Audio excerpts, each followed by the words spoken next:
नमस्कार, मैं सीमा दुबे रायपुर छत्तीसगढ़ से आप देख रहे हैं हरितांजलि एक्सप्रेस। दर्शकों, हम आज मॉल श्री विहार में आए हुए हैं, जहां हम बृजमोहन जी से कुछ बातचीत करते हैं। बृजमोहन जी ने सभी प्रदेशवासियों को गुरु पर्व की बहुत बहुत बधाइयां दी है। गुरु नानक जी के बताए गए रास्ते पर चलकर ही मानव जाति का कल्याण हो सकता है, ऐसी इनकी सोच है। सोमवार को रायपुर समेत पूरे प्रदेशवासियों को गुरु नानक जी की 55वीं जयंती पर पावन प्रकाश पर्व के रूप में धूमधाम से मनाई गई। आंदोलन चल रहा था ऐसा आरोप है, वहां पर बवाल भी हुआ है, बजरंग दल ने उसका विरोध किया, अंडा थाना क्षेत्र में मामला दर्ज हुआ। अब देखिए, कांग्रेस का जो काम है कि लोगों को धर्मांतरित कराना, अपने पक्ष में वोट डलवाने के लिए जो बहुसंख्यक समाज है उसका अपमान करना, तो कांग्रेस की नीति रही है और उसका सबक अभी इस चुनाव में जनता सिखाएगी। ये फर्स्ट टाइम वोटर और महिलाओं के वोट आप लोग दावा कर रहे हैं कि आपके पक्ष में गए हैं, और कांग्रेस जिस तरह का दावा कर रही है, तो क्या लग रहा है कि आप लोगों ने इन लोगों ने आपको देखिए, आप देखिए कि कांग्रेस ने ऐसी कोई नई बात नहीं की है जिससे कि वो फर्स्ट टाइम वोटर को या वो महिलाओं को या वो मजदूरों को आकर्षित कर पाए। पहली बार बीजेपी ने शहरी मध्यम वर्ग और लोअर मध्यम वर्ग के लिए आज तक किसी भी राजनीतिक दल ने उनके लिए कोई योजना नहीं लाई थी। ये जो 12,000 रुपये साल का महिलाओं को देने की जो योजना है, उस योजना ने भारतीय जनता पार्टी के पक्ष में एक वातावरण खड़ा किया है। साथ में जो पीएससी का घोटाला है, 10 लाख लोगों को रोजगार देने की और 2500 रुपये बेरोजगारी भत्ता देने की बात है, उसको लेकर युवाओं में बड़ा आक्रोश है और वो आक्रोश वोट के रूप में परिवर्तित होगा। और मोदी जी के प्रति पूरे देश में, युवाओं में, महिलाओं में, सब में एक विश्वास की भावना जागृत हुई है। और मोदी जी की जो गारंटी है, उसके कारण मुझे लगता है कि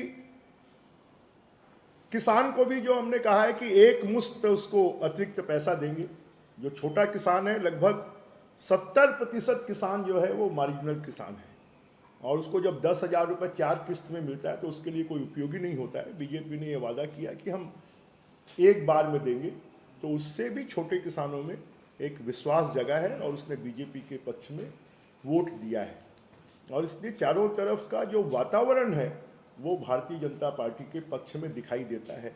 अब जैसे बस्तर की बात करें या सरगुजा की बात करें, अब बस्तर और सरगुजा की 26 सीटों में बीजेपी 16 से ज़्यादा सीटें जीत रही है। ये तो कांग्रेस के लोग भी मान रहे हैं और ये कहते हैं कि बस्तर और सरगुजा सरकार बनाती है, तो अगर उसमें 26 में से 16 से ज़्यादा सीटें बीजेपी जीत रही है तो सरकार बनना लगभग सुनिश्चित है। भिलाई में संविधान दिवस पर कार्यक्रम आयोजित हो रहे थे, वहां पर प्रदूषित रामायण करके किताब लाया गया, जिसको लेकर बजरंग दल ने आपत्ति जताई है। पुलिस में मामला दर्ज हुआ है। देखिए, कांग्रेस पार्टी शुरू से तुष्टीकरण की राजनीति करती है और जहां पर मुख्यमंत्री जी के पिताश्री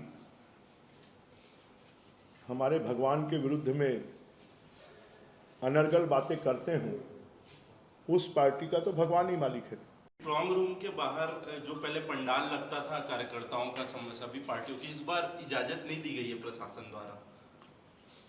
देखिए, वैसे भी इसकी आवश्यकता नहीं है, क्योंकि सेंट्रल फोर्सेस इसमें लगी हैं और सेंट्रल फोर्सेस को तो वो देश के प्रति समर्पण की शपथ लेते हैं। उनको किसी राजनीतिक दल से कोई मतलब नहीं है। उनको तो कानून व्यवस्था बनाए रखना, सुरक्षा व्यवस्था बनाए रखना, इस बात का ये होता है। तो मुझे लगता है इसकी कोई बहुत ज़्यादा आवश्यकता नहीं है। देखिए, काउंटिंग में हमने अपने कार्यकर्ताओं को सतर्कता बरतने का आह्वान किया है, क्योंकि सरकार कांग्रेस की है। मतगणना में लगे हुए अधिकारी कर्मचारी जो हैं वो कहीं न कहीं सरकार के दबाव में हैं और इसमें कैलकुलेशन मिस्टेक के माध्यम से गड़बड़ी करने की संभावना होती है। तो इसके लिए हमने कहा है कि वो जरा सभी प्रत्याशियों के को मिलने वाले वोट को वो नोट करें और जो ARO है वो सतर्कता के साथ में उसकी टोटलिंग को देखें कि कहीं कोई निर्दलियों के वोट, कोई अन्य पार्टियों के वोट कांग्रेस पार्टी के साथ में ना जोड़ दिए जाएं। इस बात की हमने सतर्कता बरतने का